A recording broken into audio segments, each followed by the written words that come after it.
I am doing phenomenal. Thank you so much for having me on. I've been seeing you just been doing amazing things, staying busy with the community, staying busy online. Super excited, man. I just actually got back from Tucson with Jarrett Morrison and David Moody. We were actually checking out some properties. One hopefully possible co-living that we're looking at, and yeah, so it's exciting. It's kind of a new push, but we're looking at some new opportunities and some new markets within Arizona. Sir at Rocket Mortgage, as well as Wells Fargo.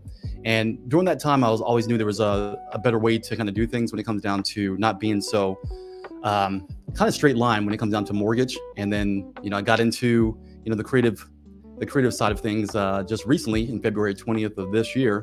So super excited about that. But yeah, background, that's kind of the background, some of the hobbies, DJ'd for many years and done film for many years as well. So it's kind of like the background, the fun facts. Played piano for the Florida mayor, or the mayor of Jacksonville. That's pretty cool. And then what was your first deal?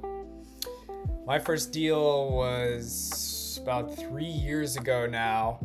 I started out and I started cold calling, pulling a list, and the first contact I got was a voicemail, and she said, "If you're calling about my property, yes, I'm looking to sell, shoot me a text." And we ended up buying that.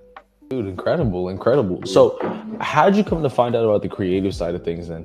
Especially going from, I believe you said it was a mortgage background, if I heard correctly. Right. Yeah. Great question. So, man, I was on doing the YouTube search, and I was looking for some different ways to get into some real estate back once again. So in 2008, I actually flipped a home previously, and that's when when the market just crashed. So that was in 2007 to 2008. I was sitting on a house for over a year. So I lost money on that.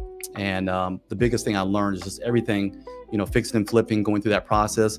And I just loved it. I just said, hey, if I had a chance to get back into this again, would I? And I was like, yes, I'm going to do it no matter what. I learned so much from that interaction. But I was searching around on YouTube, and then I saw this guy on a whiteboard, just like whiteboarding stuff, and saying, hey, this is about an LLC. This is how I build my trust up. And this is how my different companies I'm running. And I was like, this is pretty cool. This guy's dropping a lot of knowledge, stuff people never share, and being so open about it.